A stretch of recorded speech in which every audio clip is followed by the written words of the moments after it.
तो मई 2026, एक ऐसा महीना जिसने हम सबके बजट को पूरी तरह से हिला कर रख दिया। नमस्कार।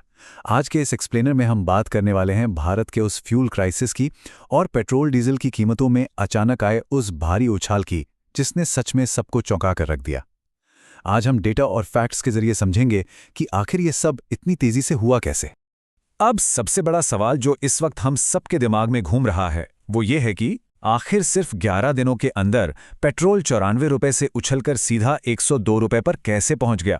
मतलब 15 से 25 मई के बीच ऐसा क्या तूफान आ गया था जिसने फ्यूल के दामों में आग लगा दी। चलिए आज इसी मिस्ट्री को डिकोड करते हैं। तो आज की इस चर्चा को हम 4 आसान हिस्सों में बांटेंगे। पहला, ये अचानक हुई बढ़ोतरी। दूसरा, इसके पीछे के ग्लोबल कारण। तीसरा, लोकल कारण। और चौथा, इसका सीधा इम्पैक्ट। चलिए सबसे पहले बात करते हैं सेक्शन 1 की, द सडन सर्ज, यानी 11 दिनों का वो बड़ा झटका।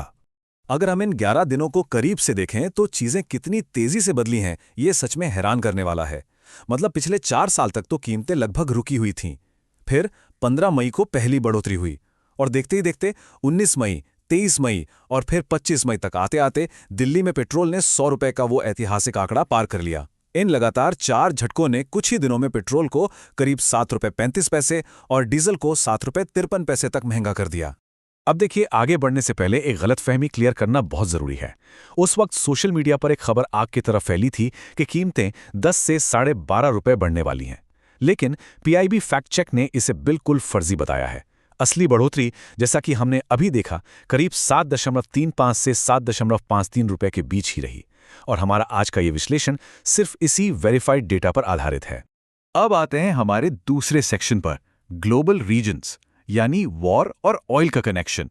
देखिए, सबसे बड़ी हकीकत यह है कि भारत अपनी जरूरत का 85 से 90% कच्चा तेल बाहर से मंगवाता है। मतलब हम लगभग पूरी तरह से इंपोर्ट्स पर निर्भर हैं। अब सोचिए, जब हम इतना ज्यादा तेल बाहर से ला रहे हैं तो दुनिया के किसी भी कोने में अगर सप्लाई में थोड़ी सी भी खटपट होती है तो उसका सीधा असर हमारी अर्थव्यवस्था पर पड़ना तय है ना?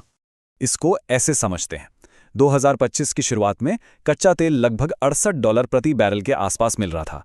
सब कुछ ठीक था, लेकिन फिर अमेरिका, इजराइल और ईरान के बीच टेंशन बढ़ गई और हॉर्मुज जलडमरू मध्य, यानी स्टेट ऑफ हॉर्मुज के ब्लॉक होने की आशंकाओं ने ग्लोबल मार्केट में पैनिक फैला दिया। इस पूरे डर का नतीजा क्या हुआ? मार्च 2026 आते आते कच्चा तेल सीधा $119 के पार पहुंच गया, लगभग 2 गुना उछाल। और एक और बड़ी प्रॉब्लम हो गई रूसी तेल के साथ। 2022 के बाद से हमें जो सस्ता रूसी तेल मिल रहा था ना, वो भारी डिस्काउंट भी नवंबर 2025 से काफी कम हो गया। अब स्थिति यह है कि रूसी यूराल्स क्रूड भी हमें $4 से $5 के प्रीमियम पर मिल रहा है। और पता है इसका असर क्या होगा? अनुमान है कि इस डिस्काउंट के खत्म होने से फाइनेंशियल ईयर 2026 में हमारे इंपोर्ट बिल पर $9 बिलियन का एक्स्ट्रा बोझ पड़ने वाला है। खैर, ये तो हो गई दुनिया की बातें। अब आते हैं सेक्शन 3 पर, लोकल रीजन्स, यानी हमारे देश के टैक्स और कमजोर रुपए का हाल। करेंसी का ये गणित सिचुएशन को और उलझा देता है। देखिए, हम अंतर्राष्ट्रीय बाजार से तेल डॉलर में खरीदते हैं, लेकिन देश में तो उसे रुपयों में बेचते हैं ना। अब हुआ ये कि 2026 में हमारा रुपया गिरकर करीब 95.28 प्रति डॉलर तक पहुंच गया।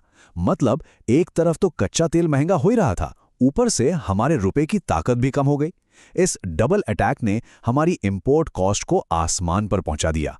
लेकिन असली कहानी तो इसके गणित में छुपी है, जो सीधे हमारे बजट से जुड़ती है। चलिए 1 लीटर पेट्रोल का ब्रेकडाउन समझते हैं।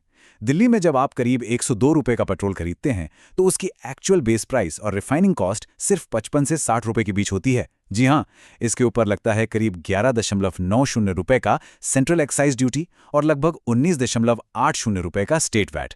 सीधी सी बात है, आपके 100 रुपए में से करीब 30 से 35 रुपए तो सीधे केंद्र और राज्य सरकारों की जेब में टैक्स के रूप में जा रहे हैं। क्या आपने कभी सोचा है कि हर राज्य में पेट्रोल के दाम अलग अलग क्यों होते हैं? इसका जवाब है स्टेट वैट, जो राज्य सरकारें अपने हिसाब से तय करती हैं। जैसे दिल्ली में पेट्रोल 102 रुपए है, लेकिन मुंबई में 25% वैट की वजह से ये 111 रुपए के पार है। और हैदराबाद में तो वैट सबसे ज्यादा होने के कारण कीमत करीब 115 रुपए तक पहुंच गई है। ये विशुद्ध रूप से हमारे लोकल टैक्स का असर है। अब इस कहानी का एक और पहलू है जिसे इग्नोर नहीं किया जा सकता। राज्य चुनावों के चलते कीमतें लगभग 4 साल तक स्थिर रखी गई थीं, यानी फ्रीज थीं।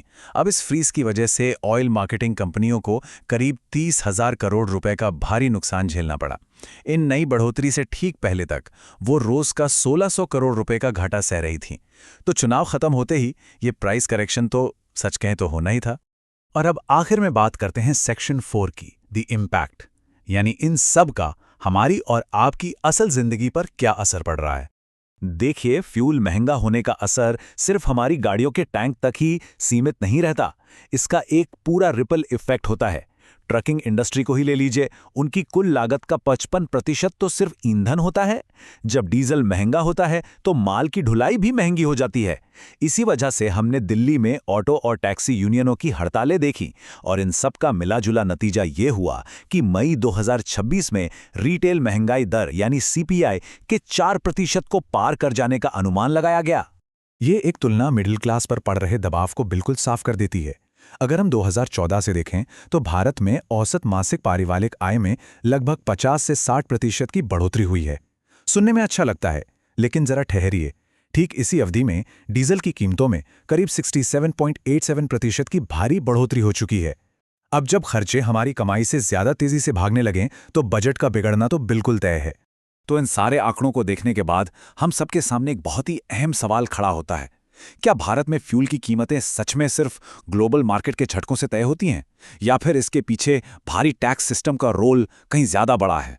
इस पूरे डेटा का एक निष्पक्ष और सीधा सा कंक्लूजन यही निकलता है कि मिडिल ईस्ट का युद्ध और महंगे कच्चे तेल ने बेशक एक बहुत बड़ा झटका दिया है, लेकिन हमारे देश का जो मजबूत टैक्स स्ट्रक्चर है ना, वो एक ऐसा पक्का एंकर है जो इन कीमतों को कभी भी एक लिमिट से नीचे आने ही नहीं देता। ग्लोबल मार्केट में कच्चा तेल चाहे जितना भी सस्ता हो जाए, ये भारी टैक्स हमेशा ये पक्का करते हैं कि पेट्रोल पंप पर कीमतें शायद ही कभी 75 या 80 रुपए से नीचे जाएं।